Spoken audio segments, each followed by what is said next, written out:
Good morning and welcome to the Tri-City Council. I will now call this meeting to order of the Tri-City Council on Wednesday, January 15th, 2025 at 10:40 in the morning. We're here in Lake Havasu City at the Lake Havasu City Council Chambers, and we welcome everyone to the Tri-City Council meeting. Just a couple of things. Please make yourself comfortable here. There's refreshments over to the side of the room if anyone needs water or those types of things.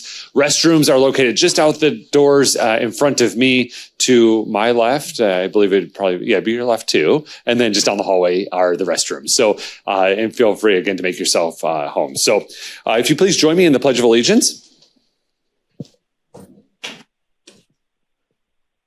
I pledge allegiance to the flag of the United States of America and to the republic for which it stands, one nation, under God, indivisible, with liberty and justice for all. Thank you. Item 2 on our agenda is the roll call and introduction of special guests. So we will start with Mayor of Lake Havasu City, Cal Sheehy. Mayor Watkins.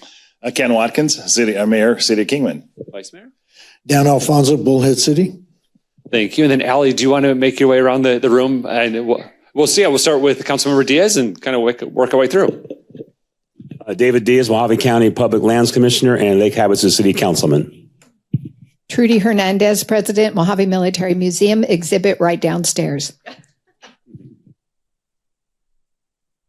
Tammy Ursenbach, Economic Development Director for the county. Jeannie Kinch, Mojave County Assessor. Sue Ann Mello, Mojave County Treasurer. Nancy Campbell, Lake Havasu City Council and Chairman of the Rural Transportation Advocacy Council and Vice Chair of the MPO. Jerry Bracamani with Lake Havasu City. Jenny Koch, Lake Havasu City Council. Anthony Kozlowski, Assistant City Manager, Lake Havasu City. Annie Meredith, City of Kingman City Clerk. Tina Moline, City of Kingman. Sarah Hall, Marketing and Communications for the City of Kingman. Timothy Kellett, Deputy Director of Public Works, Lake Havasu City.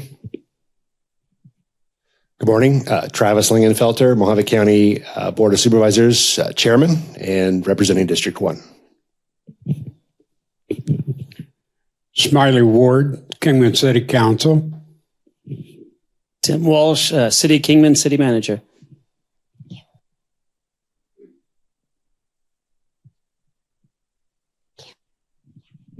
Renee Guillen, Deputy Director, League of Arizona Cities and Towns. Good morning. Toby Cotter, City Manager, Bullhead City. Assistant City Manager, Eddie Kajera, just took a phone call. Thank you, Toby. You're pointing at me. I thought it was going to get dangerous there. Jess Knutson, City Manager, Lake Havasu City. Todd Steinberger, ADOT, Northwest District Assistant District Engineer. Good morning. Anthony Brozich, ADOT, District Administrator. Good morning. Gene O'Neill, City Council, Bullhead City. Good morning. Jason Newland, Bullhead City Council. Linda Alfonso. Jolene Pruitt, Vice President of Administrative Services, Mojave Community College. Good morning. Travis Pruitt, Assistant City Manager, Bullhead City. James Jarman, Executive Director of College Communications over at soon-to-be Mojave College. I'm Kirk Lacey. I serve as the Assistant to the President for Partnership Development for Mojave Community College. Good morning. Tim Culver, the Executive Vice President at Mojave Community College. Good morning. Stacy Klippenstein, the proud President of Mojave Community College. Kelly. Allie, do you want to introduce yourself? I am Senior Executive Assistant to City Manager for Jess Knutson, Mayor Cal Sheehy, and Council. Allison Blum. And Ms. Williams, you want to introduce yourself and then we'll open up the Zoom. Good morning.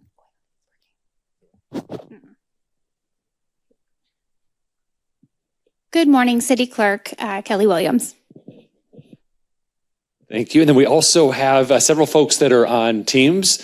And I don't know that we really have a great way to do this. So I think we're just going to, if you could please unmute yourself and introduce yourself. Good morning, Mayor. Sam Elkers, County Manager for Mojave County and member of the State Transportation Board. Good morning. Hello, everyone. Coral Evans, Northern Arizona Director for U.S. Senator Mark Kelly. Good morning. I'm Rodney Head, Bullhead City Council member. Good morning, Karen. Good morning, Karen Dahlman, Bullhead City Council. Good morning. Good morning, Shannon Davis, Lake Havasu City Clerk's Office.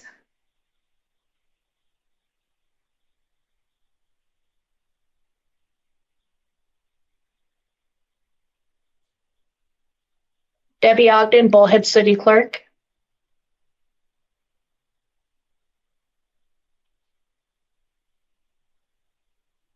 Is there anyone else virtually joining us that has not introduced themselves yet?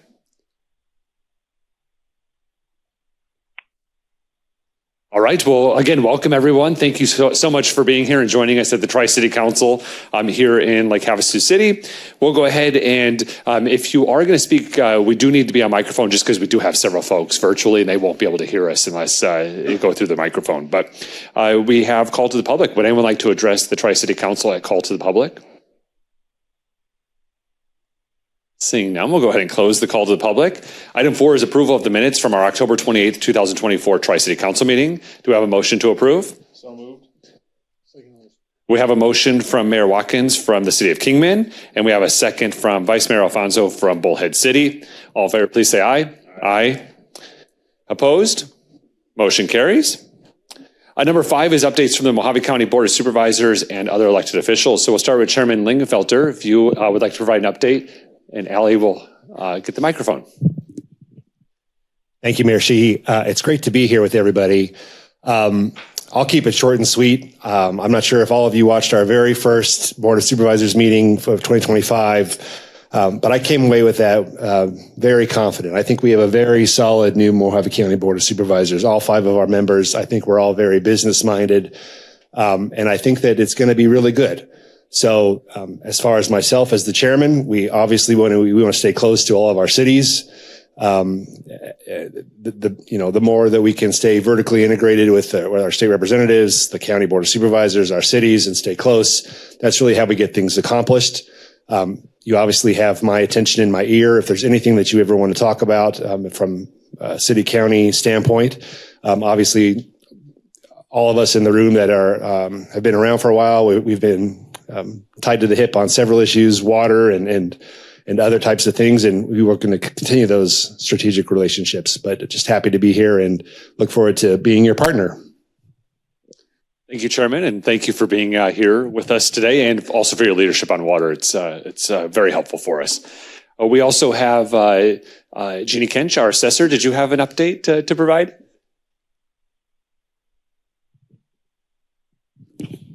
Thank you very much, Mayor. I appreciate being here.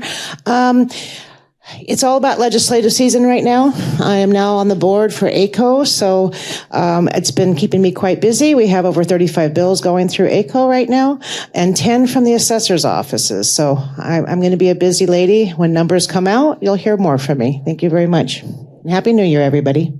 Thank you. And then Sue Ann Mello, our Mohave County Treasurer. Hi, everybody. I just want to let you know that we have our online tax lien sale that's beginning on January 27th. So go to our website and participate. Thank you. And then we have Dr. Evans. Did you have an update from Senator Kelly's office? I do not. Okay. Thank you. And thank you for being here. Are there any other elected officials that I might have missed that have an update? All right, we'll move on to item 6, which is our legislative update. We have the League of Arizona Cities and Towns. Renee is with us today in person. Thank you so much, Renee, for being here. And feel free to come up to the front of the room. I was going to say, I don't know. Yeah, the majority of the folks are going to be from that perspective. So right. Yeah. So being the weirdo in the back corner, the mysterious voice. Does that mic work? Oh. Oh yeah, I think you're next. All right. Well, good morning, and thank you for having me. It's a great facility, and as I think the maybe the assessor noted, we are in legislative session, but any chance I can to actually get out and see people in person and explore this great state, because I love Arizona. So, also I would much rather visit Lake Havasu right now than say like July. So, although, maybe spring break. Now you have to forgive my elder millennial status is that I take notes on my phone. So I'm not texting, I'm looking at my notes. The good news is we're barely in the third day of session, so I really don't have a lot to report on. So this will be probably shorter than usual. And this is like the good times. This is where people aren't fighting and not enough has happened yet to, to drive wedges. So on Monday, we started our legislative session. We had the governor's state of the state, and we've already gotten into committee hearings. It'll be interesting to see a couple of items. Now we went from a Republican majority in both chambers, where it was a one-member majority, to now where the Republican majorities have gained seats in both chambers. So, it used to be for the last 4 years, the idea was, and I'm going to quote former Speaker Rusty Bowers, he said that at any given time, he had 59 would-be kings, right? Because in particular, any one Republican could break ranks and they could kill legislation. Well, now you don't have that scenario. So it'll be interesting to see, given sort of what I would call the fractured state of political parties in Arizona and perhaps the nation, right, of a lot of that conflict between, say, the more moderate wing versus the more far end, I guess far left, far right, depending, means that sometimes getting a majority within your own party can be a challenge. So we haven't seen yet whether or not that will apply to the new Republican majorities that we have. In the state of the state, the good news is there's really not a lot for cities and towns to, I think, be concerned about. There is one that I will get to. 2 items that the governor mentioned in her state of the state that we're pretty pleased to see. One, she was talking about housing, and she talked about the items she laid out seem like her agenda on housing would not go and be into conflict or include preemption of cities and towns, and might actually be the opposite. So she mentioned renewal of LIHTC. So that's the low income housing tax credit. So there's a federal LIHTC program that was instituted by Reagan in the 80s. And then I want to say 6 years ago, the state instituted our own companion LIHTC program. And frankly, cities and towns were a big push on that to, again, create a similar tax credit program at the state level. That is up for renewal. So the governor would like to see that renewed. She mentioned that. I will share that there is an effort from the Arizona Housing Coalition that they not only want to see it renewed, they'd like to see the total amount of tax credits increased to allow more units to be put out into use. So she mentioned that. And then she mentioned that she wants to see more efforts to lower affordability on housing, but not at the risk of turning our suburbs into experiments. And that's all she said. But that is comforting to me in the idea of some of the proposals we've seen in the past and some of the ideas like by right zoning. Those to me are experiments, and the idea of sort of shoehorning in multifamily right next to single family or right in planned development communities, that to me would be those sort of experiments. And so I'm hopeful that that means that she's going to be focused, on affordability and not necessarily some of the preemptions that we've seen in the past. She also mentioned as part of her housing platform, the idea of, I forget how she worded it exactly, but the idea essentially of restoring authority to cities and towns regarding short-term rentals.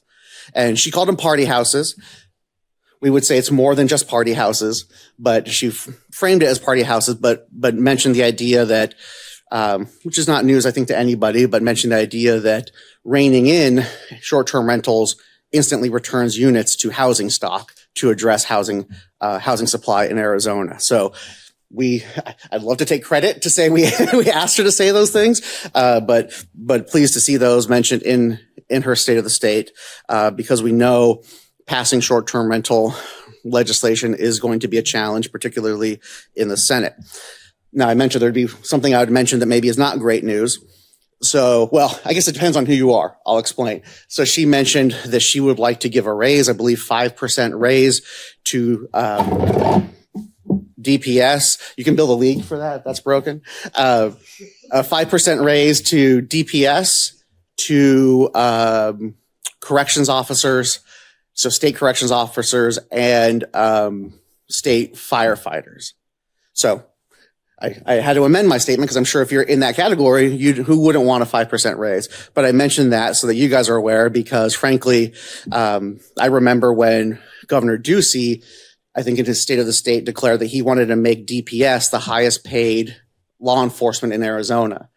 Well, I'm guessing this is true for Mojave County, because I know I heard it from many rural departments that, well, great, because guess what? Your one DPS officer is now the highest paid law enforcement in our county. And now that means we're either going to be losing officers from our local PD because they want to go to DPS for the higher pay, or it's going to push us to have to raise our pay. And it's just kind of an arms race of salaries, and that's an additional budget strain, or having to match 5% maybe means one less badge or one less firefighter. It's a budget constraint that, sounds good. We all want to back the blue, but there are budgetary ramifications when the governor or the state makes those kind of changes. So wanted to make you aware of that. I would say that piece was one of the pieces that did receive sort of, I don't want to call it bipartisan support, but it was one of the pieces of her speech that Republicans did not come out afterwards to speak negatively of. There were a couple of lawmakers who said they actually want to go higher.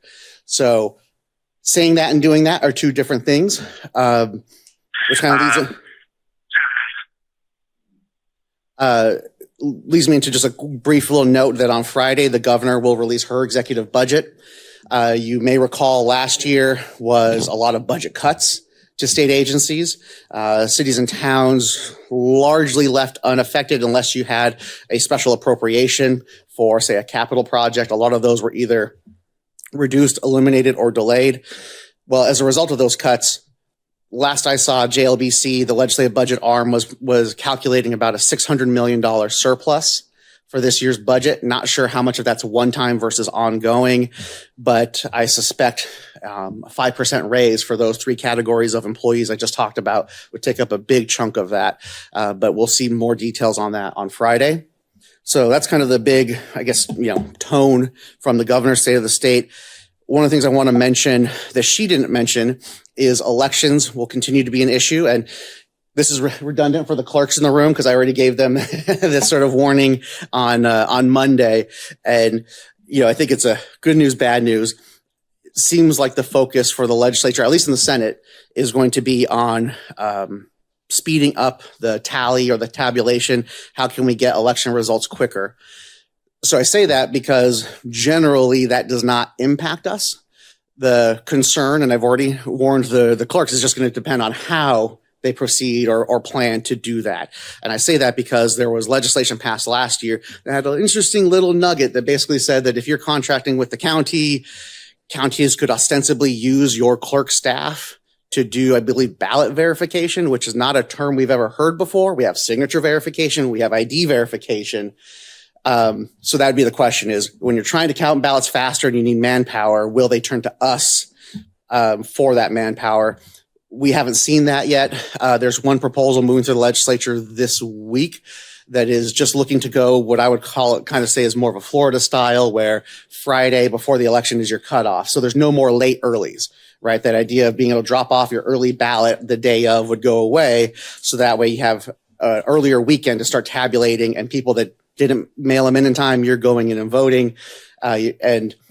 And so that's the push going through committee right now. Right now, that doesn't have a large impact on us, but that is something we will watch to see if there are impacts to counties for the cost of running the elections, which then would trickle down to costs for us to contract with the counties to run our elections. So with that, just want to mention a few specific topics. So one bill that we actually testified on this morning is Senate Bill 1013. This is a bill we saw last year. I believe it was Senate Bill 1056 from last year. But this is the bill that says for cities, towns, and counties, if the council or the board is going to impose or raise any fee, tax, or assessment, it has to pass with a 2/3 supermajority.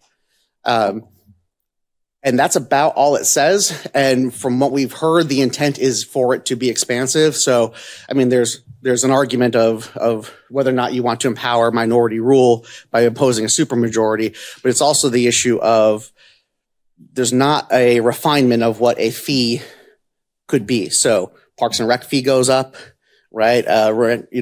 Renting, getting access to the rec center, renting a Ramada. Those fees will now need a supermajority. Don't know if that's really what they're targeting with the effort.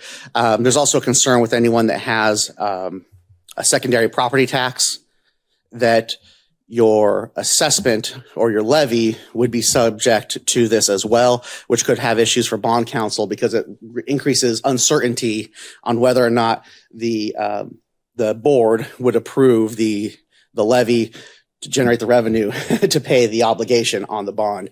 So that went through committee today. We'll continue to monitor that. On housing, we will see more housing bills. I'm hoping that, again, given the direction from the governor, that'll kind of steer where things go. We know we're going to see some cleanup on some of the bills that passed last year. That's a good thing. I think especially for cities and towns under 75,000 for some of the cities or for some of the bills, we will be running our own. I shouldn't say that. We are attempting to run our own bill on the starter homes. This was the bill from last year that would have provided a lot of preemption over design review, lot size, setbacks, a lot of parking regulations, with no requirement that they actually construct starter homes. The governor ultimately vetoed that. She would like to see something, so trying to give lawmakers bills they can vote for and bills that we can live with. We have a proposal that we're currently shopping to lawmakers to attempt to obtain a sponsor for that. So that way we're playing a little offense instead of defense. And again, trying to give lawmakers something to vote for. I already mentioned LIHTC. The league will be in support of that because of the resources it brings to bring those affordable units. And again, without preemption, you will see a number of bills on short-term rentals, most of them looking to restore some sort of authority. We will have our own bill that will be sponsored by Representative Bliss, and that will be the bill that will authorize us to have caps on total short-term rentals in our community, institute a density cap on how much they can proliferate within a neighborhood, and then as well as buffering requirements. So you can't have, if you're allowed to have, say, 4, you can't have those 4 right next to each other. You can't just take over an entire cul-de-sac or entire block. So both buffering and density and then overall number. We know that this is an issue for the Senate president. He is not on board with the idea of restricting the property owners in this way. But we also know what's interesting is we're developing a pretty robust bipartisan group of lawmakers that want to see changes. I believe the counties or ACO has a proposal that I think is fantastic that, and I'm going to do a poor job of trying to explain it, but I think essentially is saying like, look, you're a business, so we're going to classify you as a business and treat you accordingly. Which is it's one of the things that other states are fascinated to find out we don't already do, when we go to some of the national things. So there's going to be a lot of proposals out there. Hopefully something will get between that and the governor's support. Hopefully something can get across the finish line, this year on the path to, restoring that true authority to cities, towns, and counties. And then the last topic I want to mention is food tax. Now, I apologize. I should have researched first. I'm not sure how many of you tax food. For some of our smaller communities, it's a very significant portion of their revenue. We just ran new numbers. I believe for Taylor, it is 37% of their total TPT revenue is just from food. And I make the joke and I say, because in our really small cities and towns, everyone's got a Walmart, right? I mean, the Walmart is probably your primary driver of food tax and retail tax. We expect to see a bill. We've heard rumors that there will be a bill. It hasn't dropped yet, but we've also heard from some rural Republican lawmakers that don't want to see that move forward because they know of the impact that it will have on cities and towns in their community. And frankly, there is some sympathy recognizing that they already kind of whacked us with rental tax. Again, not sure how many communities here got impacted by that, but knowing that that was a big chunk of revenue for some cities, we think that we will see a bill, but will it be a true threat? At this point, it doesn't appear so. So it's early enough to where we still have till February 7th, I believe, for bills to be introduced. So still a lot of time for a lot of items to come up that might be scarier. But I mean, right now, so far, the landscape, is looking good. And we have a number of new lawmakers, which is always great for a chance for education. And the fact that the state is in a better budget position is always good for local governments because, frankly, and people on the clerk's call can verify that. I always say that the counties are the first piggy bank. That's the first place where they go. And it's usually counties or HERF. And then whichever the second one is there, and then the third is cities. That tends to be the way they handle a situation. But now that they have a budget surplus, hopefully we won't be facing those hard conversations. And with that, mayors, I'm happy to take any questions. Thank you so much for the update and for the work that the league does on behalf of cities and towns across Arizona. Are there any questions from the mayors? No? Are there any questions from anyone in the audience?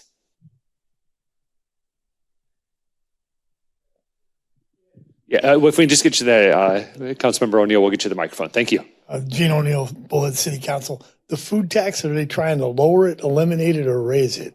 They're trying to eliminate it. Eliminate it. So there is no food tax at the state level, but they would preempt the ability for cities and towns to have one. Gotcha. Thank you. Yeah, thank you. Are there any additional questions? I'm pretty sure none of us tax food, right? So, Kingman,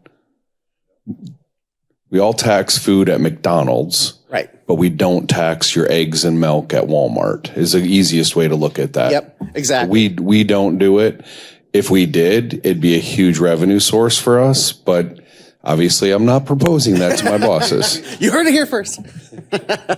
Yes, and I know it's funny because it is funny because we end up just using shorthand terms for all these things, right? Because there never was a residential rental tax at the local level. There was just commercial lease tax. And there was no distinction between whether you're storing a bunch of old bicycles or, you're renting a storage unit versus renting a house. You're renting property.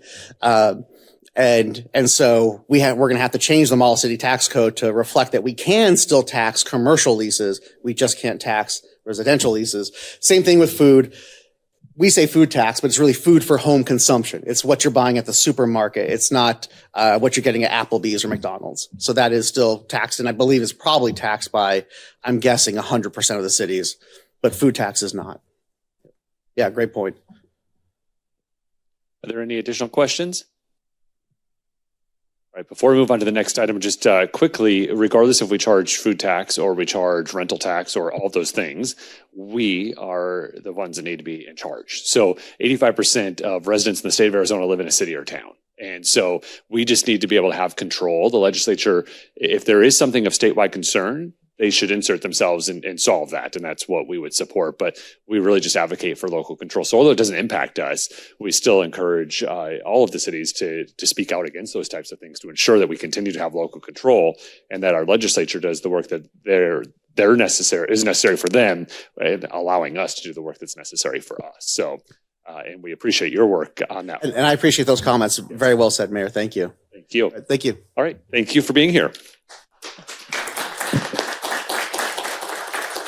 All right, the next item is item 7. It's a Mojave Community College update. Dr. Klippenstein, welcome. Thank you, Mayor Sheehy. Mayors, city officials, county officials, and special guests, it's a pleasure to be here today to be able to provide an update on Mojave Community College. First, I just wanted to say thank you very much to a couple folks in the room, and then I'll get to a few other thank yous. But Dr. Evans, who is on the call, has been very supportive behind the scenes and taking some of our ideas around our Advanced Manufacturing Training Center to the federal level with Senator Kelly, as well as former Senator Sinema, as well with some, hopefully down the line, maybe some appropriations. But I just wanted to say thanks, Dr. Evans. I know you can hear me. You could see me. Thank you very, very much. Also to Travis Lingenfelter as well, from the very, very beginning, being on the city council in Kingman, as well as now as a supervisor, being very supportive of that project as well. So thank you very, very much. Also, just wanted to say special thanks to each one of our cities that we partner with and work with so closely. When I look around the room and the city officials, the city managers, except for one, Toby, the city managers, but the city managers and the city council and the mayors, absolutely wonderful. And just a couple of examples when you take like the city of Kingman over the last so many years and working with us, both the city economic development and finding the property, helping us move forward on our advanced manufacturing training center, and recently partnerships with potential joint facilities. MCC wants to partner with you. You want to partner with us. Wonderful. Thank you. Thank you very much. As well as then like in Lake Havasu itself, just the recent conversations we had about continuing to do the best we can to provide higher education for the city of Lake Havasu.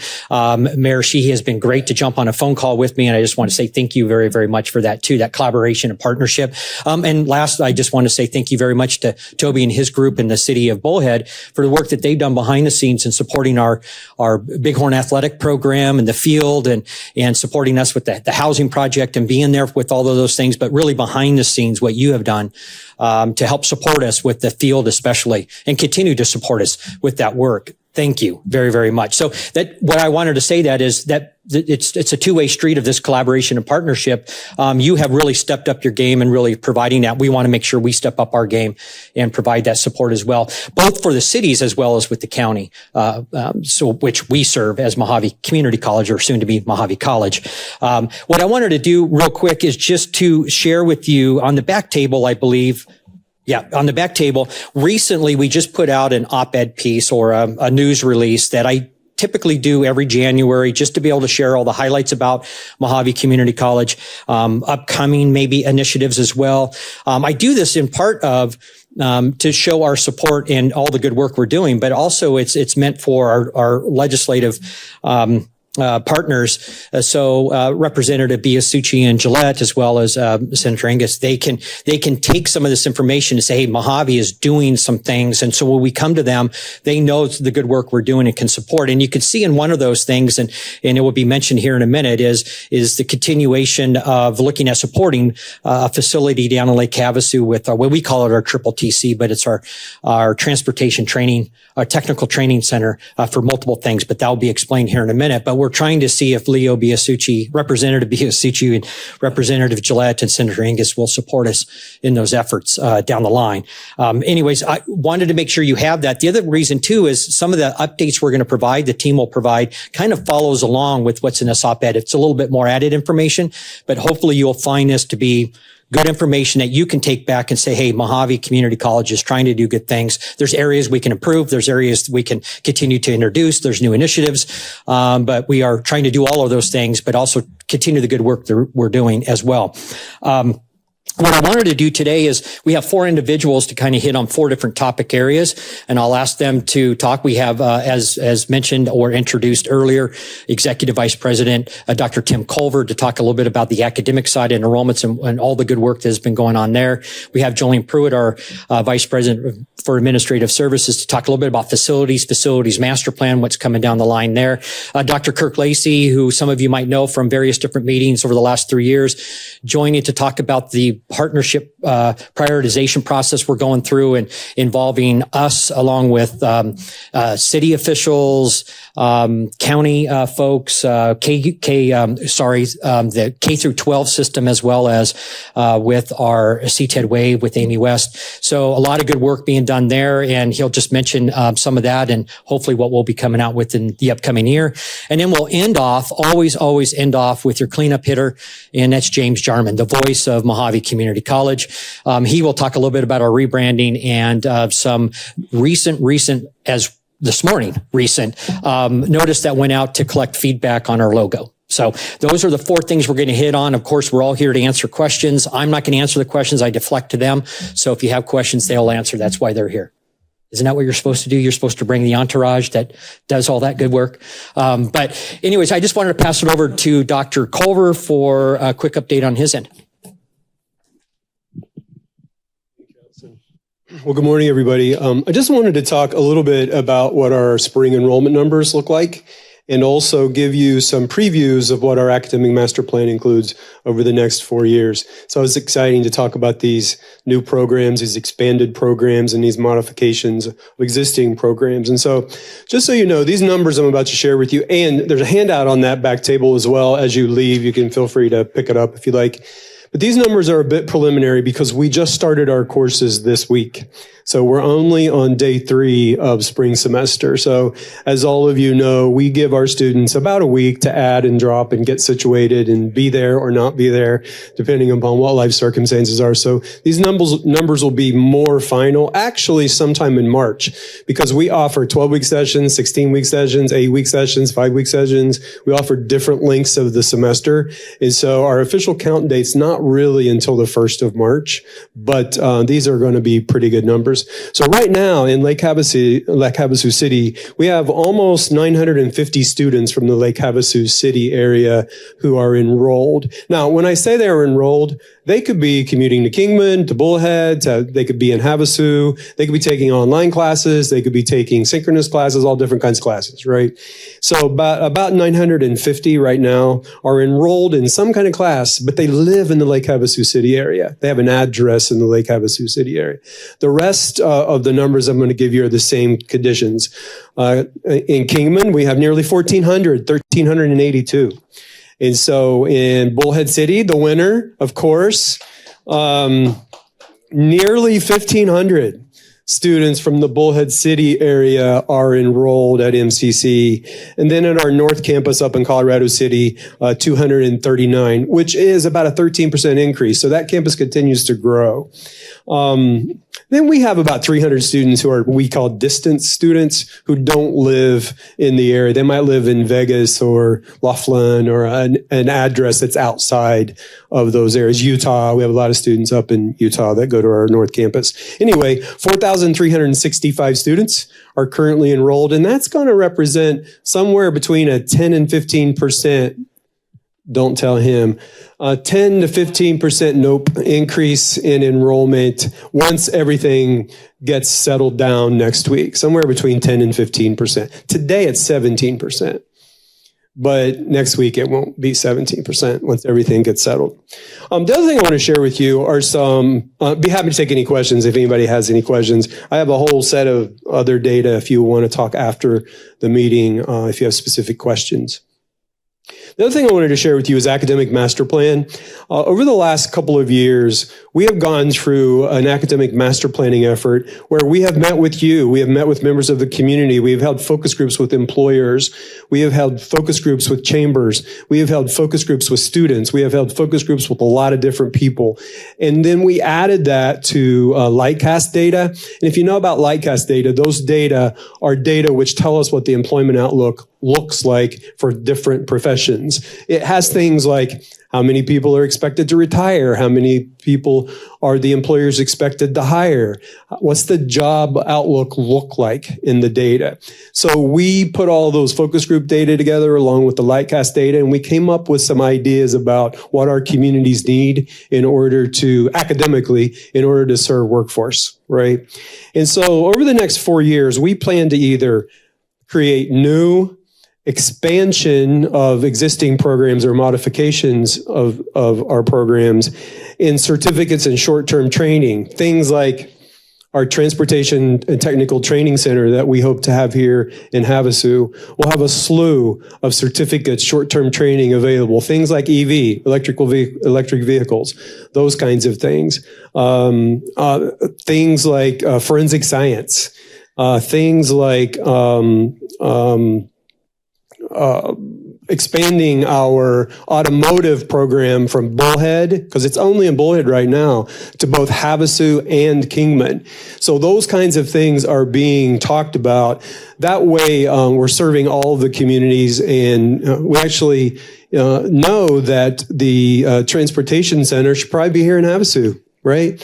Marine Tech and a lot of different other opportunities that we have not yet focused on that we will be focusing on in the next 4 or 5 years or so. At the same time, we're also considering additional associate degrees. You will see 2 new associate degrees happen this fall, one in respiratory care practitioner and the other one in diagnostic medical sonography. The hospitals, the medical centers in the county said we need those things. So we responded, and those programs will be new this coming fall. Other things like OTA, occupational therapy assistants, exercise, wellness, and nutrition, engineering, fire science will be expanded as well. A community health worker, which is also something the county is in dire need of. And then lastly, we are also considering taking to our board in February 3 or 4 new bachelor's degrees. So it's the first. These are brand new, right?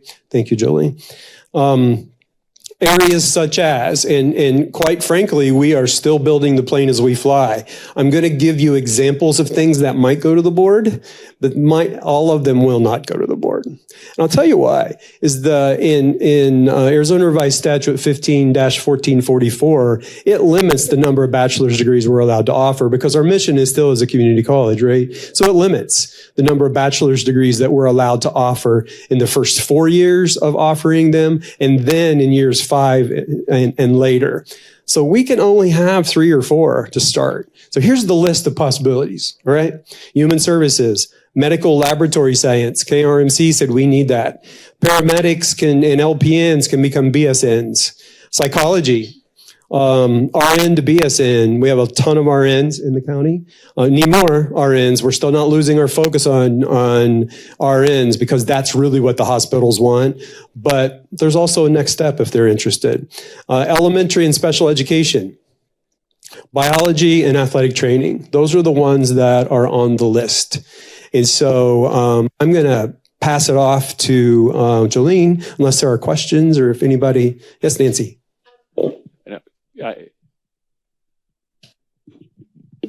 Actually, yeah, Dr. Culver, maybe come to the podium. That way we have. Yeah, thank you.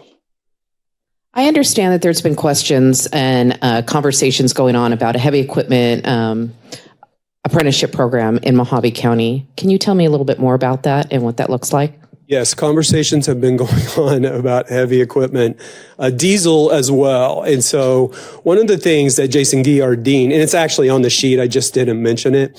One of the things that Jason Gee, our dean for technical education, is working on is how do we offer that in the county? Do we offer that ourselves? Do we partner with another company who actually offers that like we do with truck driving? And the like. And so those details are to come, Nancy, but they are being talked about. It's on the list. You're welcome. Are there any other questions for Dr. Culver? Thank you.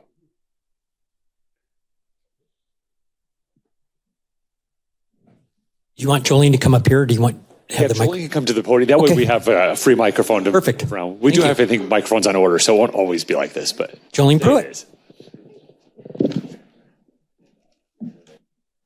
So similar to the academic master plan, the development of the facilities master plan came up the same way. There were visioning, workshops. We collected over 700 comments in 2023. We had surveys. We did facility assessments, and we came up with a few goals. We needed to modernize teaching facilities. We needed to promote community collaboration and partnerships, elevate sustainability and landscape stewardship, and plan for future growth. In addition to replacing, a lot of our old buildings that are no longer worth investing any dollars into for repairs. So we just finished dorms in Bullhead. We're in the middle of the Advanced Manufacturing Technology Center in Kingman, and we're recommending that Havasu to our board be the next up for the Havasu campus for some revisions. So on this campus here in Lake Havasu, we have 4 good buildings. We have 2 fair buildings, we have 2 poor buildings, and we have 5 critical buildings. And that means that, we can't invest in any more into those critical buildings. We're just dumping bad money after bad. The signage needs updating. And so our plans, the Triple T, we're calling it, the Transportation Technical Training Center, it offers efficiency savings of over $166,000 in replacing 2 of our critical buildings, in addition to everything that Tim said that would be beneficial for the community. It helps 122 students find jobs as technicians in a lot of the areas that Tim mentioned. And so that's our projection. And so we're really excited about this potentially being the next on the list. And that is our recommendation to the board. We'll see how it goes. That'll be in February. And I think that's it. Anything to add? Dr. Klippenstein, if you could just make your way to the microphone. Thank you. Sorry. In Bullhead, well, we have 4 kind of high priority projects in the first phase of our 15-year of the facilities master plan. In the first 5-year phase, we're taken to our board for their review and prioritization, which we hope the Triple TC is one. The other one would be in Bullhead is the developing a brand new or building a brand new dental training facility with more chairs, and then taking the current 900 building and growing that or advancing that into more nursing education as well as our SIM center. So that'd be number 2. And then North needs a lot of work. One of our most critical buildings is up there. So we're looking at developing a broader, more multi-purpose as well as a technical training facility. And then in Kingman, it's we call it a district office because of some of the worst buildings in Kingman are actually where our offices are at. And we have very much inefficiencies when we have 60 people in various different small buildings that are tearing down or breaking down. So that's one, but also our brand new health center, health education center up in. So those are the main ones we're trying to focus on in the first 5 to 6 years. Our goal is if the board prioritizes X, then within the next year, we can begin to start the design phase, getting architects. So we're always moving forward with a project, over the next 15 years. That's the idea right now. We just need the money. So if you have any, let us know. Yes, all a part of phase 1. So, but just focusing on Lake Havasu since we're here. So, questions? Yes. So when you spoke about the critical buildings that you're no longer going to put money into, so can you give me the process? You're going to just demolish those buildings and rebuild them? Is that what you're saying? Yeah, we may consolidate to multiple buildings. It depends on the project. We have critical buildings on all campuses. So in some cases, depending on the project and the academic master plan and remaining open and flexible to make decisions as we go along. Sometimes 2 or 3 buildings will become 1 building. So that we don't have to support HVAC across multiple buildings. Sometimes it will replace a building with a building. But yeah, demo. Okay, I'll pass it along to Kirk. Good morning. Once again, my name is Kirk Lacey. I serve as the assistant to the president for President Klippenstein for partnership development for the college. I think when you heard President Klippenstein's comments in his introduction, I think he used the term partnership about 20 times intentionally. If you look at our strategic plan as a college, our strategy 2 in our strategic plan, strategy 2 of 4 strategies, is all about academic and workforce development partnerships as a priority for the college to ensure that our programs, our academic programs, our certificates, our degree programs, our non-credit programs, any future programs in our academic master plan or strategic expansion of those programs, that any of these efforts are aligned with serving the priority workforce development needs of the county and each of our 3 primary communities. And so Tim talked about the academic master plan and Jolene talked about the facilities master plan. I'm going to briefly talk about the other plan, which is the partnership development action plan that takes all of these things together and says, if we're going to have these academic programs to serve the priority workforce needs throughout the county and each of our communities, and if we're going to have these facilities, what kinds of partnerships do we need to cultivate in order to make sure that all of those efforts are successful to all come around and serve the priority workforce needs of the county and each of our communities? We all know that the priority workforce needs of Kingman are different than the priority workforce needs of Lake Havasu City.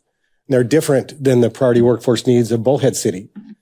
And so we need to take our efforts and we need to align them so that we're serving the needs at the local level, as different as they may be. And we're also leveraging the commonalities across our communities as well. So the Partnership Development Action Plan, for the last 6 months, we've been involved in an intensive effort with partners to focus on how we are going to partner. So we've partnered with the Chambers of Commerce. We partnered with Tammy at the Economic Development Office. We partnered with Arizona at Work. We've partnered with the Office of Economic Opportunity at the state level. We partnered with the Arizona Commerce Authority at the state level. We're developing state partnerships, regional partnerships, county level partnerships, and local partnerships.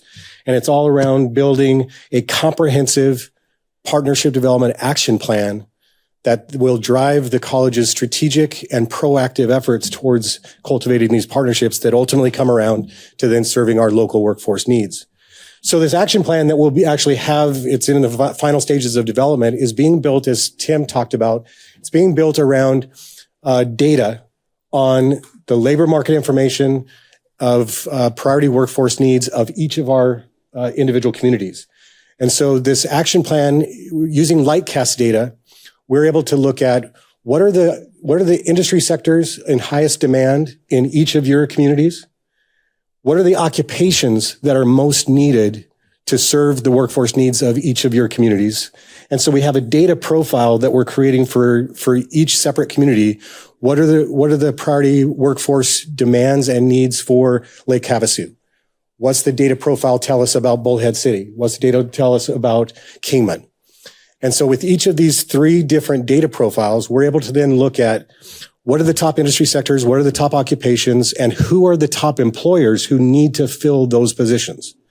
We're looking at the last 3 years of job postings in each of your communities, of what employers have been trying to hire and trying to fill in each of your communities.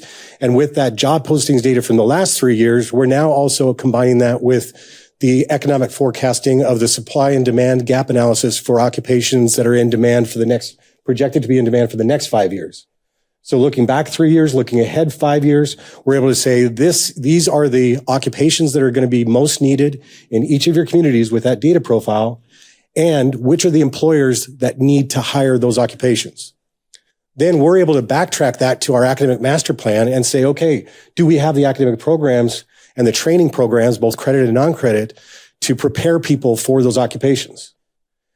The partnership aspect comes into play differently with being able to say, okay, with those employers, we've identified 7 different types of innovative ways that the college can partner with employers. Apprenticeship programs, work-based learning programs, integrating these types of offerings into our existing academic programs, and custom designing new short-term training programs in partnership with sponsoring employers. That's just a couple of examples. But we take these 7 types of partnerships, we take that conversation out to those top employers who have the highest workforce demand, and we sit at the table and we say, okay, how can we partner with you? And how can we pull in Economic Development Office and Arizona at Work and the Chambers of Commerce and other community and local and county and state government program services and resources to help that employer serve their unique workforce development needs? So this program development action plan is going to be this comprehensive action plan, but it's going to have an action plan for Kingman. It's going to have an action plan for Lake Havasu City. It's going to have an action plan for Bullhead City. These are the partnerships we want to cultivate. These are the employers we want to cultivate those with. And these are the workforce demands and the occupations that we're trying to serve that the data is telling us is in highest demand in the next 5 years. So we're excited about having a proactive, a very thoughtful and intentional way that we can lead partnership development in the next 5 years, and in the process, more effectively serve the workforce development needs of each of our respective communities. So with that, I'll turn it over to James.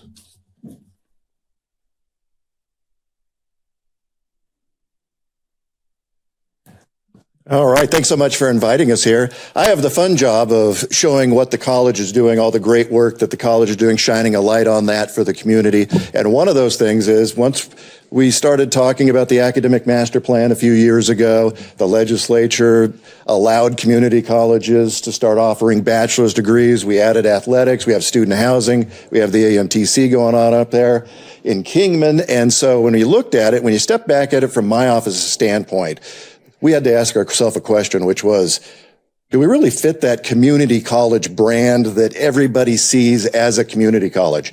And frankly, the answer that we thought in the office was, well, we don't know. So let's ask. So we put together a rebranding committee last fall, so the fall of 2023, and we went around to the community and we did a lot of research to find out what's the community think about the brand and about the name. You know, is it really, do we fit that Mojave Community College brand anymore, or are we changing enough? And we said, you know, we got to look at not just 2025, but we need to look at what are we going in 2035? Where are we going to be? And the community overwhelmingly, I think over 70%, agreed that yes, you should consider dropping the word community and becoming a college. Well, a name change then came up. All right, what name? After a lot of discussion, the college recommended Mojave College. The board approved that last fall. So we're moving in that direction to kind of fit. Because when you look at everything that the college is doing, from workforce, from partnerships, to bachelor's degrees, to athletics, it really fits better under the umbrella of Mojave College. And so we're moving in that direction. And right now, this morning, if you are on our email list, and I think most of you are to get our news releases, we sent out a news release because we have narrowed it down to the logos now. We're in the stage of, okay, what's the logo going to look like? Because the name's now changing. So we started with 6 logos, the graphic design team. The college narrowed them down to 2, and those final 2 we're sending out to the community to get an up-down vote. What do you think of those 2? And if you have your phone right now, you can go to mojavelogo.com. So if you're on Zoom, you can type it in on your computer right now as well, mojavelogo.com, and that'll take you to the survey. You'll see the final 2 logos, and I do have some mock-ups that I'll put in the back of the room on paper so you can take them with you as well. And we'd love to find out what the community feels about the design of the logo. Which one should we go with? We'll take all of that. The college will make a recommendation to our board next month on which logo, and we're talking about the primary institutional logo. So right now it's MCC. It'll become Mojave College. So what should that primary logo look like that cuts across all that's going to be the professional logo that represents the college? Right now we have that MCC, which frankly, when I look at that MCC, I think, what did somebody do? They just go and hit Gothic Sands and hit MCC years ago and say, here we go, there's your logo. So, but it's worked well for us, right? So, but now we have definitely, I think, better options for us. But we'd love to get your feedback as well. And if there's any questions, and I'm trying to keep this quick like a laser because I have Dr. Culver here and he'll give me the wrap, because when I start pulling on a topical thread, I have to follow it all the way to the end. So I'll stop it right here and ask if there's any questions just about the branding, about the name. Yeah. Well, not you. Thank you. Now, a quick question and a comment too. Comment first. You guys are awesome. And my opinion is your current administration and board is doing more than's ever been done at the college that I've seen for a very long time. So thank you for everything. And it's not just we're painting. We're actually educating and making this really big step for the college. I appreciate that personally, and I know our city leaders do. So in talking about branding specifically, is it Mojave College Bullhead City? Is it Mojave College Kingman? What does that look like? Yeah, for the individual campuses, it'll be the only campus that'll change. It'll stay like it is now, where it's MCC Bullhead City. It'll be Mojave College Bullhead City, Mojave College Havasu campus. The only campus that's changing is going to be the North Mojave College campus. That one is known as our North Campus, or NMC, North Mojave Campus. We talked with the city up there, city leaders, with the campus, with the individuals up there, residents as well, and they said it's time to just call it Colorado City campus. So that's the only one that's actually going to have a name change, and it's going to align with the other campuses. So yeah, I mean, it's an exciting time. And when we looked at it, and I don't want to, and here I go, I'm pulling a thread. When we looked at it, a lot of times what you'll do is you'll find a company outside, an outside vendor to do your rebranding, right? I have a friend that has a company that does that. I was in the private sector for 25 years before I moved over here almost a decade ago. So I looked at our team and I thought, you know what? We have a lot of talent just right here at the college. We can do this ourselves. And it's also a great growing lesson for the people on my team. And so they've never been through this process. So walking them through this process has been exciting, and getting the feedback from the community is exciting, because frankly, that wouldn't happen if we were a private institution. We would if you were a private company, you would have a design team. They would create it and boom, there's your logo. The executive team would approve it, right? Well, here we want the community's input because we're a public asset. And we're growing along with the communities. And just I live in Bullhead City, and my office is up in Kingman. So I drive, almost every day. Seeing the growth, not only in Bullhead, but Kingman and Havasu just in the past decade is amazing. And the college is matching that because the demand from the communities on what they need as far as education, higher education, and workforce development is. So seeing all of this happen is really an exciting moment, I think, not just for the cities, but for the college as well. All right. Righty, that concludes our report, but I'll be here for any questions as well. I'll stand right here and I can wait for 2 to 3 minutes silently if there's any questions. Dr. Clemenstein, I just want to say, I'll echo Toby's comments. I think you guys are really killing it. I mean, you're updating facilities in all the campuses. You're creating these programs that are going to create these skilled talent pipelines. As our region and our county's primary workforce trainer, I just can't say enough for what you've done. Your staff, I mean, you're just pushing forward on all fronts. I remember I got my start on the Mojave Community College District Governing Board, and back then it was a different place. We were fighting things like student loan default rates and trying to rescue the college from that. So you guys have come light years, and I just can't say thank you enough for everything you're doing. Thank you, Supervisor Lingenfelter. Appreciate it. We're just trying to do whatever the communities really need us to do and be a good partner. I'm going to use the partner word again. This goes back to what you were speaking about earlier, Dr. Culver. These bachelor programs that you're proposing or will propose, are they 120 units? Are they the traditional 4 or 5 year type programs? Or are they different now, maybe fast tracked in a way? And will they be accredited? Okay, I better, just because of microphone, unless, yeah, you can give it to him. He knows the answer on this one. I do, but go ahead. Go ahead, Tim. 120 hours, just traditional, just like other baccalaureate degrees. We did not want to go the 4, 5, 6 versions, 4 years, 5 years, 6, because some schools do that, right? We want on time to be 4 years because that's what it's supposed to be. Does that mean students will do it? No, but they are all 120. Our process is once we take them to the board and our board approves, then we have to send them to the Higher Learning Commission for approval, which is our accrediting body.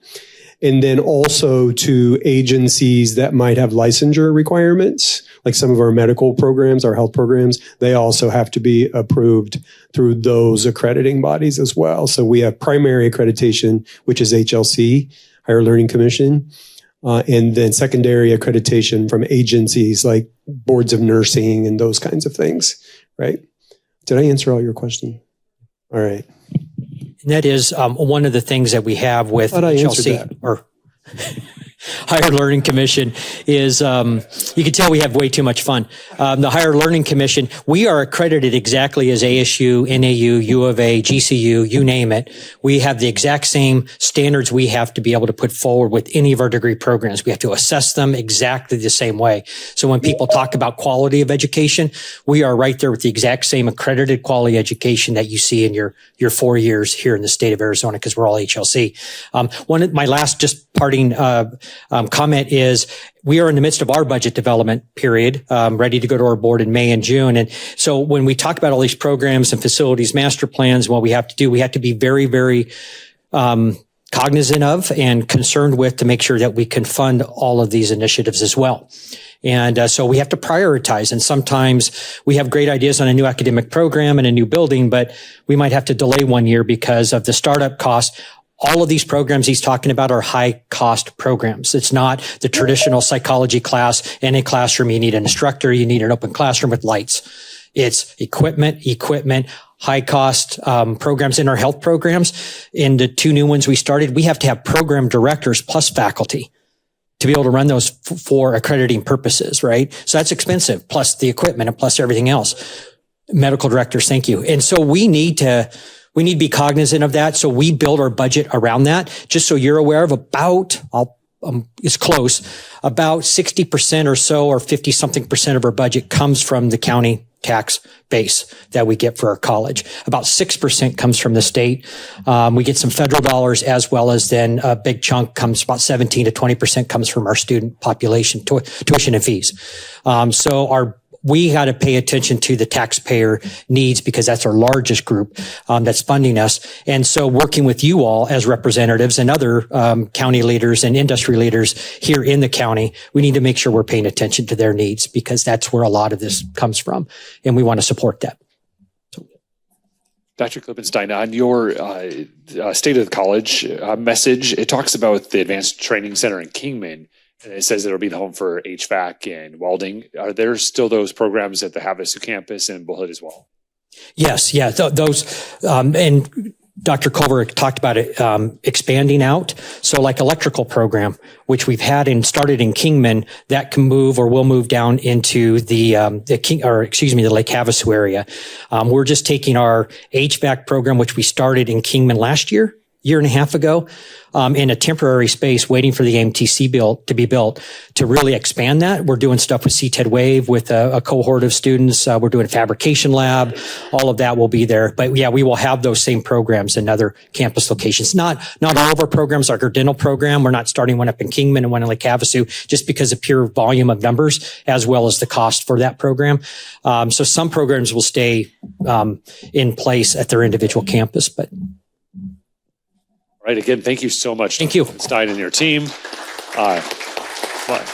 Mojave College has always been a great partner for our communities. I've said it time and again. When it's time to pivot, the college does it. You do what's necessary for our community. The programs you offer now are because of those workforce programs that our communities need. So thank you so much for all that you folks do for us. All right, next item on our agenda is item 8, Mojave County Economic Development Update. We have our director, Tammy, with us. If you would like to make your way to the podium.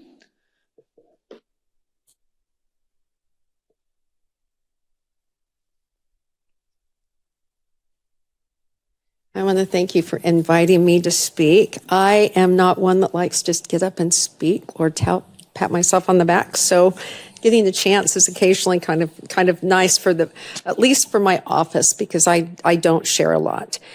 But it's been exciting. I've been here 6 years this month, so it's a lot has happened in the last 6 years.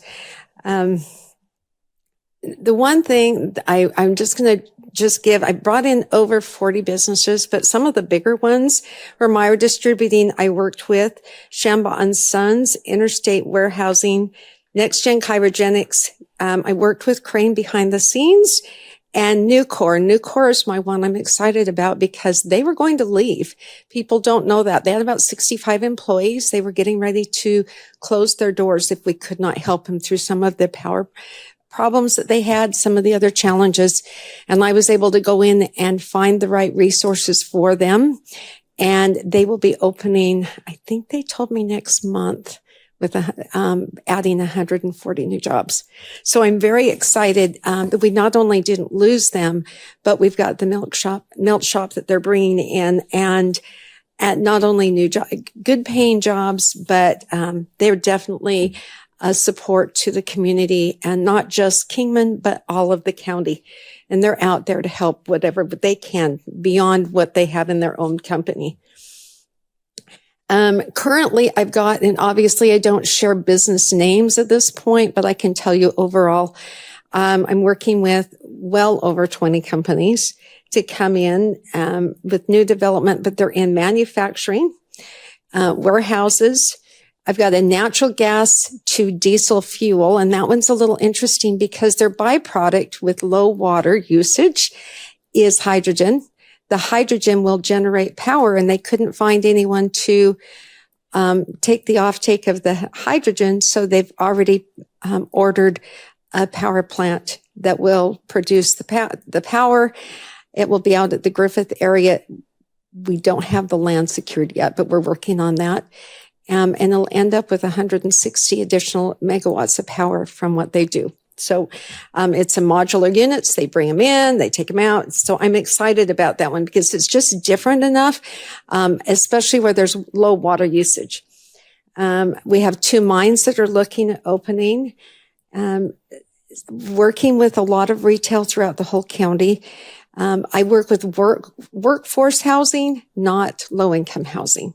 I let the communities, the housing authority do that through Michael Smith. But workforce housing is so important, as most of you know, and if we don't have that, we're losing businesses. And we have lost businesses because we just don't have it. I've got some retail I'm working with, and energy, solar, and data centers. And I will tell you, I have, with Trump coming in, it's put a bright spot on people and on businesses. And since January alone, I think the week of January 6th, so last week, I think 5 or 6 new companies have contacted me. This week, I've had between Friday and this week so far, I think I've had 3 data centers and 2 other companies contact me. Now, are they coming? Not necessarily, but I've never seen this much inquiry so quickly at the beginning of the year. I believe that we're going to have a lot of new growth coming as long as we're ready and we have the infrastructure ready to go. One of the companies that have not broke ground yet, but they will, is just in the county part of Lake Havasu. They're bringing in 5 buildings. It's a fabrication company, and they're bringing their vendors with them. So I'm excited because each building will have in between 20 and 75 to 100 employees. So it's going to bring a lot of employees here. We don't have those total amounts yet, but I know that they purchased the land, and they've gone through the planning and zoning and board last year to get everything approved. So it's moving forward. Just this week on Monday, we were able to go through the new Bullhead City Laughlin Industrial Park. And that is so exciting because it's the only spec building we have in the whole county. And that's been a challenge with us, not to have buildings that are available. And as soon as there is a building available, it's gone. And so, not having to have people come out and actually build a building. I have a phone call tomorrow. I don't know anything about the company other than it's manufacturing, and they want to come somewhere in the county. That will be the first building I tell them, and I hope that it will fit their needs. Interstate warehousing came. Being along I-40 and where we're at with our location to California, Las Vegas, Phoenix, even Utah and New Mexico. When they opened the first week of February last year. They've got a 250,000 square foot freezer. It's a total building of 278,000 square feet. They opened first week of February. They were at 90%, which if you are in warehousing, you know that's 100%. 90% full by the end of March. Unheard of in most places. They have already started for their second expansion, and we're considering doing phase 2 and 3 together, but it's a small company, family-owned business, and so they take it step by step. So eventually, they will get up to 1.5 million square feet in freezer space alone. And so we're excited that we're at phase 2. We're going to help them move through that very quickly, and then we'll hopefully get on to phase 3 within another year and a half. One of their main companies that they store for is Kroger. And when Kroger and Albertsons did not merge, I was afraid they'd say, oh, we're going to slow down. They said, no, we could have the 1.5 million filled now. if we did, because what they're doing now is they're bringing in food from outside of the area, from Mexico, wherever, and they're putting it on trains and taking it to the Midwest to store because we just don't have anything here for them. Let me see where I'm at. Another one is White Hills is still moving forward. Entrada is still moving forward. They are paying for all the engineering to be done. They have not put shovel in the ground yet, but they're getting the water and sewer in place first, the power in place first. So when they're ready to go and to build, it's ready. They already have one company coming without anything. They've got them without anything in place. They said, we're just going to put in our own infrastructure. They have another manufacturing company that's just waiting for the infrastructure to be there, and then they will announce that they're coming. They're going to pave the airport that's there that Al owns. They're going to pave that, and they're working through the consultants so that we can work with the FAA. And hopefully the hope is to bring in the cargo planes from Las Vegas and bring them down. Las Vegas needs to create a new airport. The very, very, very soonest that they could get that up and running, one built and up and running, would be 2036. But realistically, they said probably closer to 2040. They've got the land. They know exactly where it's going to be. If you take the land from the airport to I-15 to where that one's going to be, or from the airport down to White Hills, it's 1 mile difference.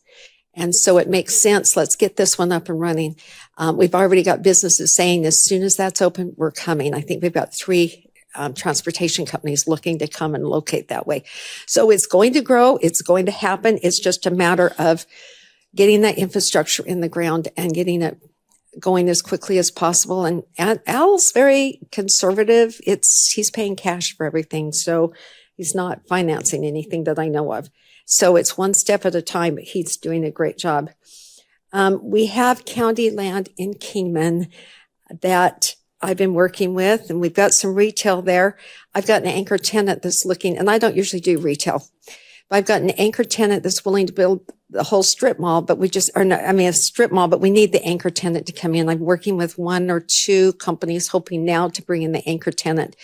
And if that happens, it will be a game changer, because my hope is, and the ones I'm working with are going to be some retail we don't have in the county. And so let's get something where every community has something different. We go to Bullhead if we want to go to Target or Kohl's. We come here for something different. Let's have something spread throughout the county. So we're shopping, each of us, everywhere we go. I'm working on the foreign trade zone. It's taking a little longer than I anticipated, only because my clients are going out and reaching out businesses to see if there's any more interest and need. With the foreign trade zone, if a company, especially manufacturing, it works best for, if they bring in anything from outside of the country and they pay tariffs on, and then they do something with it and ship it out. And my consultants use the example of, if you bring in a cell phone and you put a battery in it, it's changed, you ship it out, then you qualify for free tariffs. And those tariffs are waived.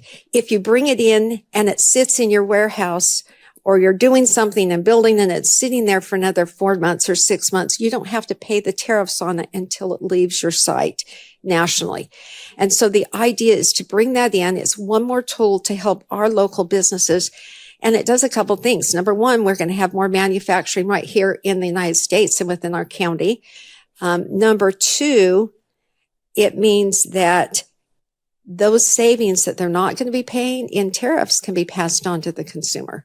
And so the idea is that we can bring this in, help our businesses, bring in more businesses that can use that, and to be able to build on what we already have. And that's just a tool. One more thing that we can do. When I first came in, they said there's no way you can get a foreign trade zone. And as I researched it a little bit more and found out because you have to be 30 miles from a closest foreign trade zone. I think it's right. It might be 60 miles and 90 minutes, I think is what it is, drive. I think. I'd have to go back and look. Anyway, we couldn't work it out. It didn't quite work even to get to Keenan, but when I used the whole county border, it worked. So now we're going to have a site in Colorado City, a magnet, what they call a magnet site. We're going to have one in White Hills, one in Kingman, and one out at Griffith. And the reason we're starting there is because that's where most of the manufacturing is coming in. But once it's there, we can also have sites other places within the county as well. So whether it's Bullhead or Lake Havasu, or an individual business can have their own individual site. So it doesn't matter where they're at in the county, they'll be able to utilize the benefits of a foreign trade zone. The one thing that we've been working on hard, and it has changed hard and different since COVID hit, is business retention and expansion. Going out and working with these businesses individually, because we don't want to lose anyone that we have. We want to keep our businesses here and let them know that we appreciate them, number one, but also giving them the resources to grow. And what does that look like? And so I hired Michelle Lober in May or June. And then by the time she was trained and out moving and actually doing some business retention expansion, actual visits, it's taken a little bit of training, but since she started going out and visiting, she's done 162 visits. Not as much as we want for this year, but it's a really good start. What we have found is the businesses, because we do business differently since COVID's come, they don't have 45 minutes or an hour to meet with us. And so she's having to meet with them, get started, and then once she does, then she will go back and have additional meetings with them, because sometimes if they get 15 minutes, it's all we can do. But in the process, we're creating those relationships, and hopefully we're going to keep the businesses here. Another tool that we have under that business retention and expansion is to help through the Northern Arizona Good Jobs Network grant. And my office, my department and it's for the 5 northern counties, but our area is focusing on manufacturing and training specific for manufacturing and transportation. We have worked with, I think we ended up working with more businesses than any other sector. So the 4 sectors they're working with is construction, hospitality, healthcare, and manufacturing and transportation. We've gone out and met with more businesses than any other sector. What we found is the same thing over and over and over.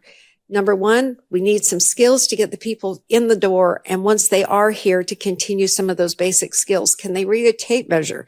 Do they understand basics? What OSHA, can they pass OSHA 1 or OSHA 30? Some of those basic skills that they need to have. If they've already have them, then that relieves some of the stress on some of our employers. The other thing we found, the number one need, which surprised me, I thought it was going to be a little different, but it was for maintenance. And as we did a research using Lightcast, just like the college does, and the state uses Lightcast. And the good thing about that is we're all using the same data. And so we're talking apples to apples instead of one company comes up with something and somebody else is, and it's not, it's different and it's not the same. So we're all talking the same story. As we went through that, we found out that maintenance was the number one thing. People did not have the skills to even understand how to troubleshoot some of the things, basic things within the businesses. And some of them were very, very basic, like, why is the light switch not turning on and off? And they didn't know how to troubleshoot that. So the college is coming up with a program. We're really excited that they will not only use for our county, but for the 5 northern counties. And so it will be something that will start out here. I think the first class is 21 units, or the first series of classes is 21 units. The next group is 19 units or something. They've got to get it credited. So we'll see what that turns out. But it's set up in such a way that we're going to have those skills here. When we did a search, some of the states, our counties or states only had maybe 2 or 3 people that were actually licensed and had the credentials in maintenance. So the next one that we found was, IT, even though it's manufacturing, everybody uses computers, whether it's IT for cybersecurity or just basic maintenance and being able to help within the companies. And so I've got another program that we can bring in and work with the college if it works, that will be able to get those people trained quickly and out the door so that these businesses have the employees that they need to maintain. And that when they break down, they're not really worried and concerned because they can get back up very quickly. We used to have years ago an organization called the Society for Human Resource Management, SHRM, in our county, and we lost it. There wasn't the participation. So when I came in 6 years ago, I started having, about 5.5 years ago, I started having monthly meetings with human resource directors so that we would be able to give them the resources they needed in recruiting and retention and all of these different challenges they were going through, and making sure that they had those skills. Well, it became a little overwhelming for me, and I said, it's time to bring SHRM back. But instead of bringing SHRM back to our county, we are going to be a chapter under the Yuma chapter. So we'll get all the benefits. It doesn't cost our businesses anything extra to be part of their chapter. If they become a national member and they put in that they're part of that, they're automatically.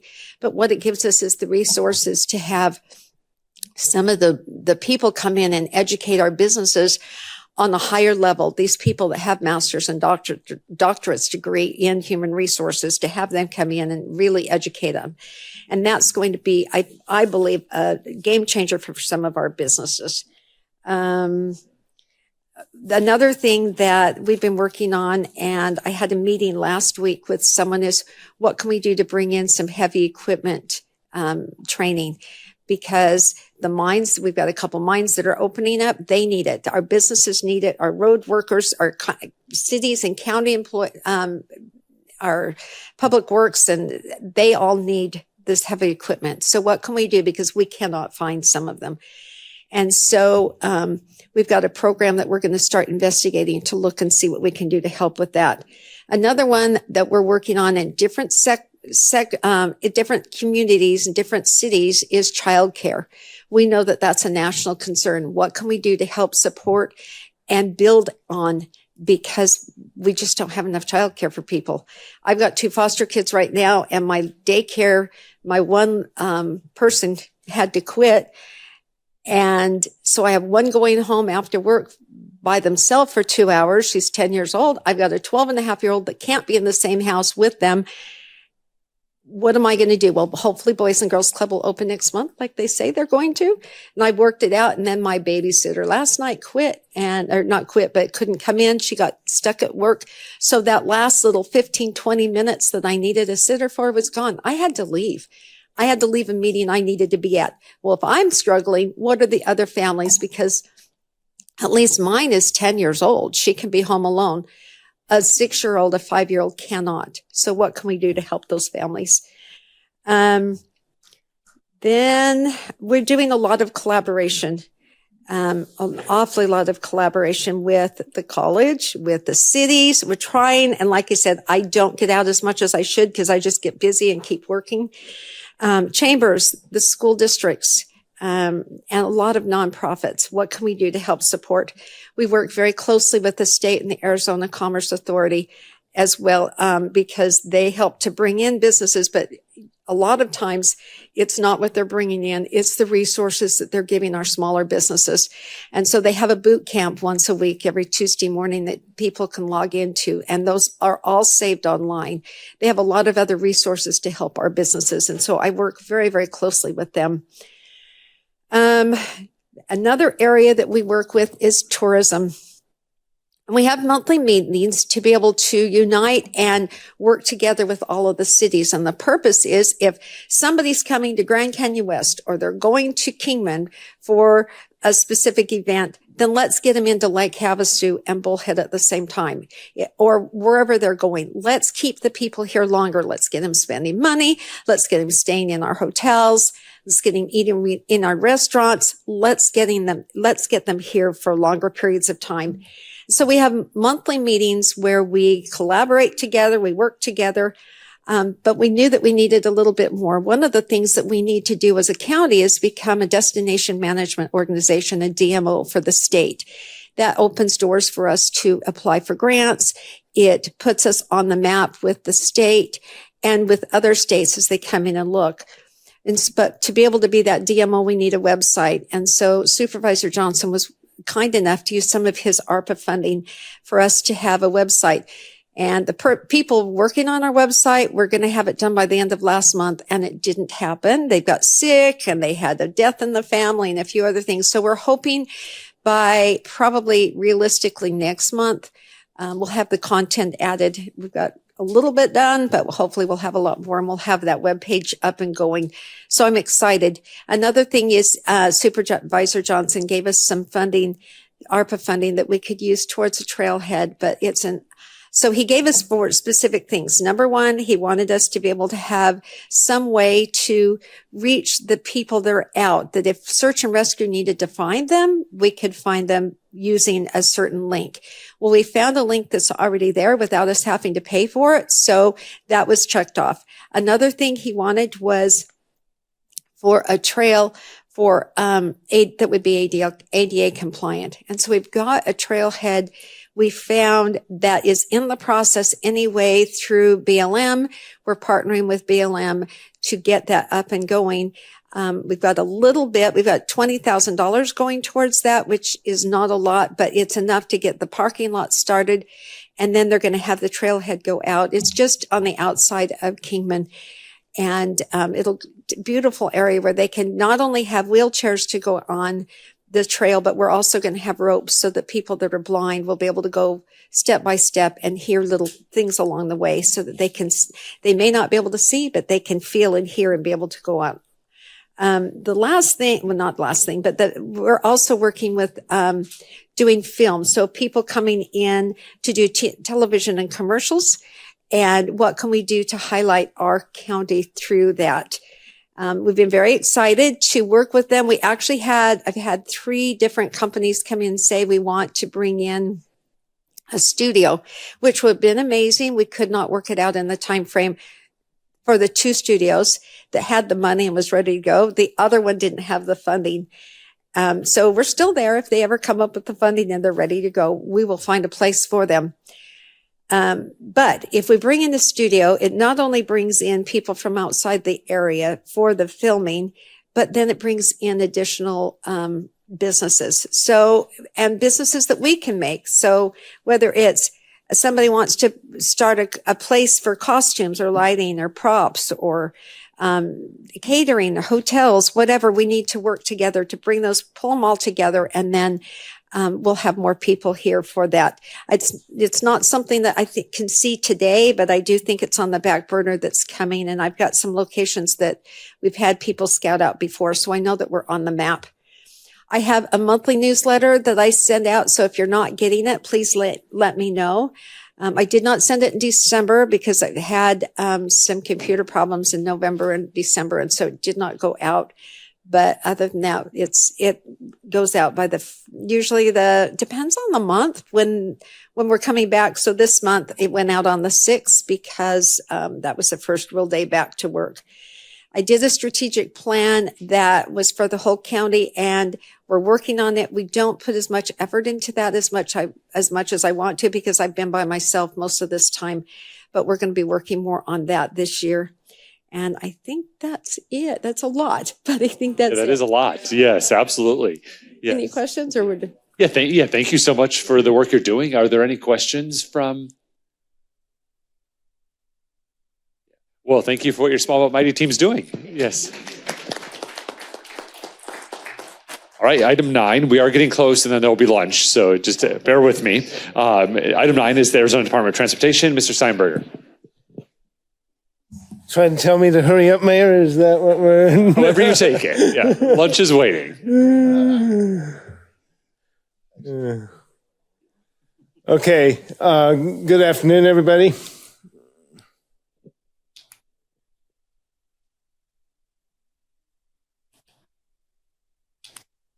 Next slide, if you don't. Okay, currently under construction, you've got the US 93 West Kingman TI system interchange. It's progressing pretty well. It's going to be about another 2 years before that project's completed.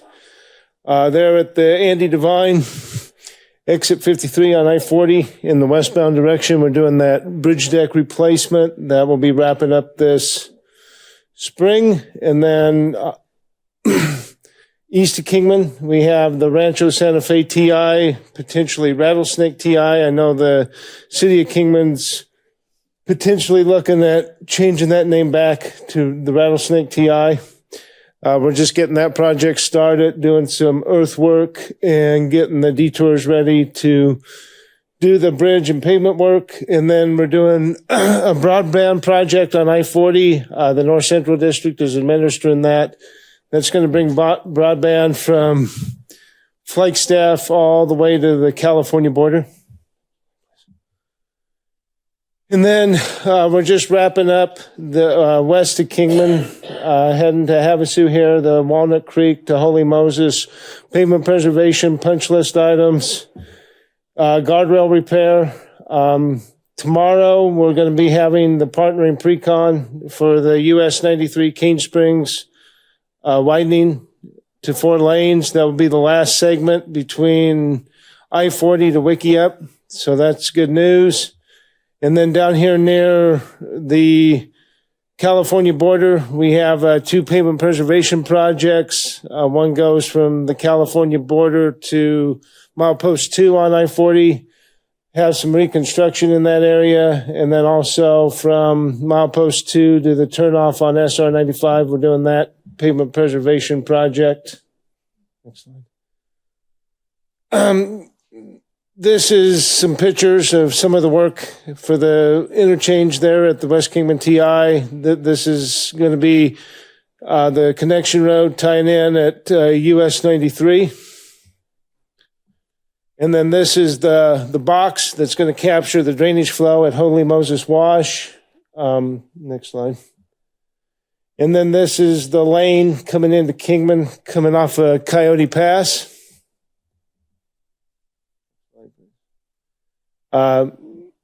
This is the deck pour forming abutment repair for the East Kingman TI for the deck replacement.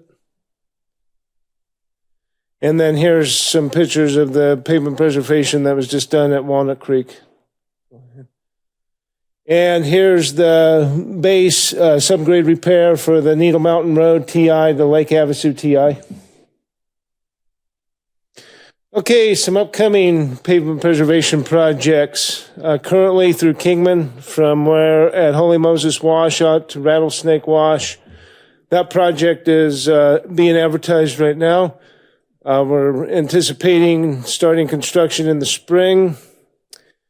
Heading in between Wickiup to Wickenburg, we've got just from about the Kaiser Springs section all the way down to nothing. That we're going to have a pavement preservation project there. That's anticipated to be in calendar year 28, starting construction. Also on that corridor heading to Wickenburg, where there's going to be a couple of other upcoming pavement preservation projects.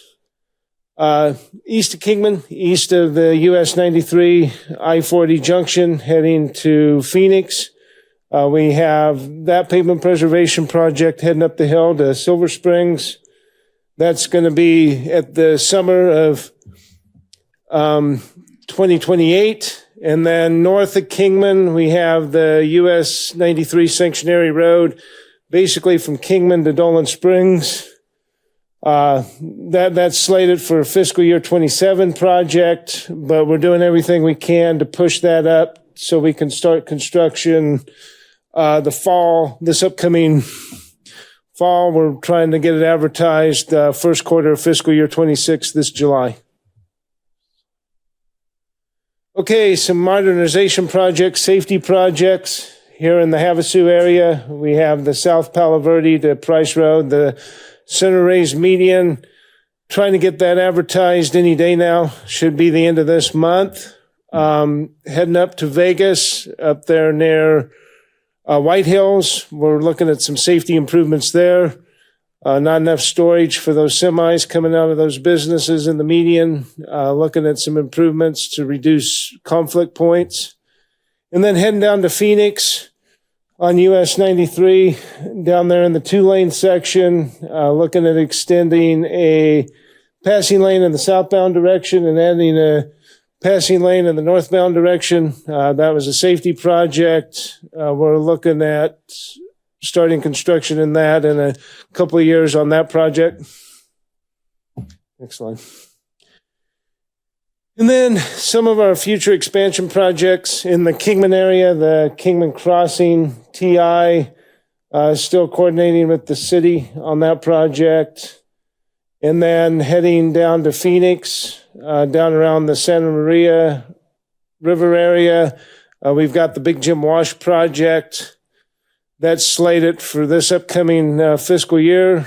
And then just north of Wickenburg, we've got the Gap A project, received grant funding for that project. That will pick up where we just finished for the Gap B project and take us all the way to State Route 89. And then also just north of there, we also have the Vista Royale. That's a fiscal year 28 project, and that's going to be a 4-lane divided. So after all of these, we're looking at approximately just 17 miles of US 93 still being 2-lane in the Joshua Tree Park area. Any questions? Jeannie, Allie will get you a microphone. I have 2 questions.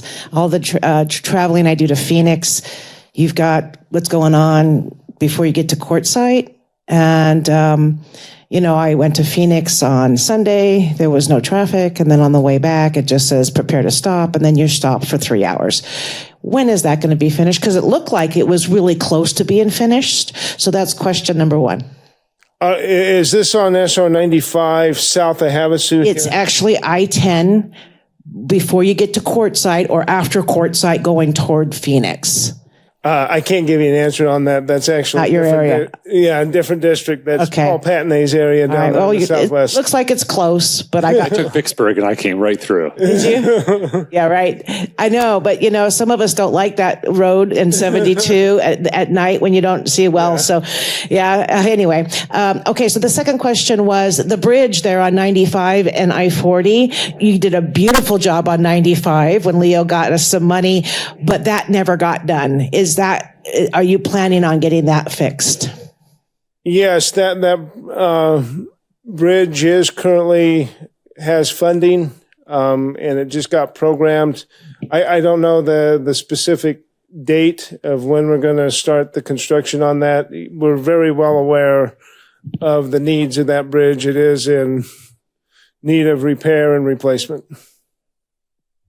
Are there any other questions for Mr. Steinberger? All right, thank you so much. Thank you. All right, we'll keep on transportation and we'll go to an update from our TAC, the Rural Transportation Advocacy Council. Mr. Adam? Well, thank you, Mr. Chairman. Can you hear me? Yes, welcome. Terrific. And I know you're pressed for time, so I'll make it real quick, but happy to answer any questions. I think everybody's aware we are in the third day of legislative session. As far as funding available for transportation, I think we did get some very positive news yesterday. The Senate Appropriations Committee met and had a presentation from the Joint Legislative Budget Committee, they're essentially the budget staff for the legislature, sort of on the outlook for the upcoming year as far as budget is concerned. And we're doing very well. When they enacted this year's budget on June 15th, they didn't have the collection numbers for May or June. Those ended up being close to $500 million above what was forecasted. And then on top of that, through the first half of the current year, growth is at about 8%.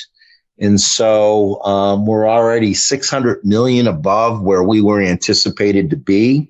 The budget staff's forecast is that we will finish the year about 940 million above what was expected.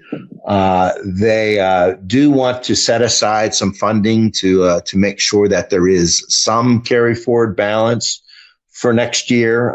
There are some expenditures that they are not going to be able to avoid, and so that is going to shave off some of that additional revenue. But right now, and we'll get a more detailed formal report released on Friday, but as of now, the budget staff is anticipating that they're going to have an additional 560 million to work with when they set the budget for next year.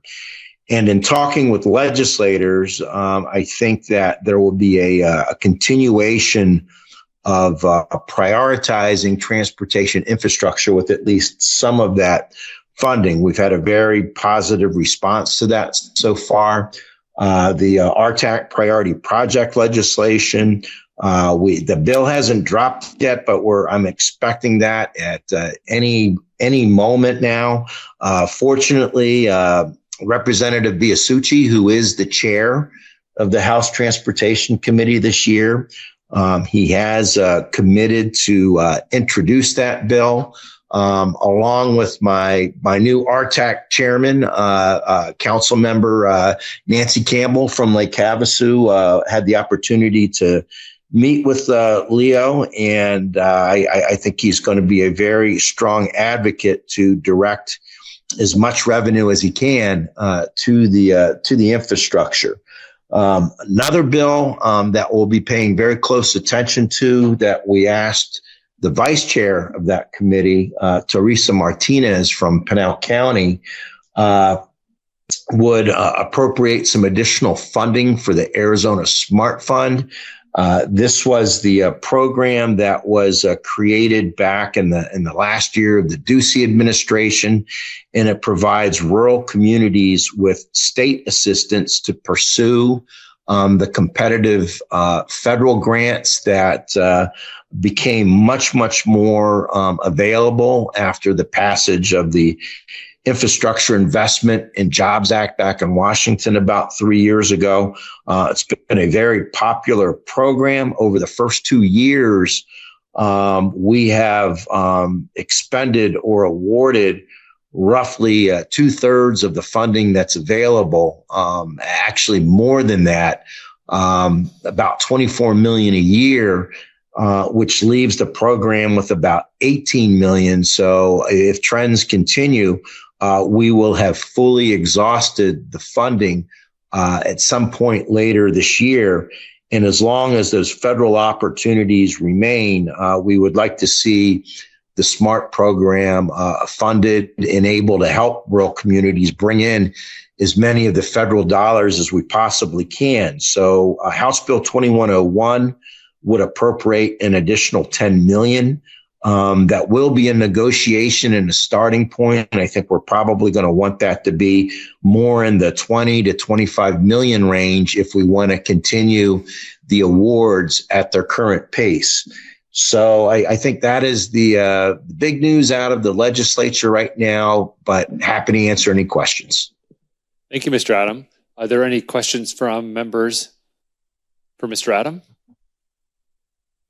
All right. Thank you for joining us. We appreciate it. Oh, thanks for your time. All right. Our final item are mayor reports. We'll start with Vice Mayor Alfonso. Always the low guy on the pole, huh? All right. Because you're mayor. Thank you. I'm thrilled to be here sitting in for Mayor Steve D'Amico today, and I thank him very much, and for several other things this coming week. A couple items I just want to mention is the fact that we have a home show that's going to take place at our Anderson Fieldhouse January 31st, February 1st, and February 2nd. And this coming weekend, I should say, we have in Rotary Park, sponsored by Kiwanis, a Slaborama. That'll be January 17th, Friday, 5 to 7 p.m. Saturday, January 18th, that'll be 10 to 5 p.m. Then on Saturday, we have at one of our Elks Lodge, number 2408, located on Hancock Boulevard. They're having a hometown hero first responder dinner for police and fire. And if anybody's in the area or know anybody that's out fighting fires, we happen to know in our family a few people that are grandkids, friends of mine that are fighting the fires over in California. We wish them a lot of good health and well, because they're working like 48 hours at a time. The next thing is our Optimum Center, which was scheduled to be open in August, then September, then October, November, December, January. Now it's going to have an opening date of early February. So if you're keeping track like I am, I'm running out of paper. Then we also had our Optimum Center, which was is still in the process of being refurbished. The center itself and the gymnasium has been totally refurbished. Some of the bungalows that used to be schoolrooms are also in the process of being refurbished. The parking lot, a mountain behind the building was removed, and that made room for about 420 to 430 cars. So with that, thank you very much, and I have a happy 2025. Thank you, Vice Mayor. And Mayor Watkins from Kingman. Thank you, Mayor Sheehy. Well, first, I apologize for running a little bit late this morning, and thank you, Cal, for holding the meeting for a little bit. I didn't want you to, but anyway, thank you. I don't know what happened this morning. I woke up and looked at my phone, and it said it was a certain time. It said it was like 7:15. I woke up, I slept in, and who knows what happened. So I was doing things around the house, sat down to eat something, and the news is on. It says the 9 o'clock hour. And I look at my phone. It still says 8:02 instead of 9:02. And I was wondering, what happened? Anyway, so I'm glad I made it down here safely. My wife drives quick, which is very fast, which is great. Made it here safely. But we have a lot going on in Kingman. Most notably, and I think Mr. Steinberger from ADOT, Todd, covered it all the construction that we have going on. We finally broke ground on our Rancho Santa Fe TI. December 2nd. That was huge. And of course, now the construction company is setting up. They've already started doing work. They have a construction yard at the end of Airway. And speaking at the end of Airway, that's where our new soccer fields are being planned. And that is under development right now. And we hope to break ground on our new soccer fields sometime summer, late summer. So things are advancing. Beale Street, our Beale Street improvement project, which we of course finished middle of last year, but our numbers continue to grow as we have our first Fridays downtown.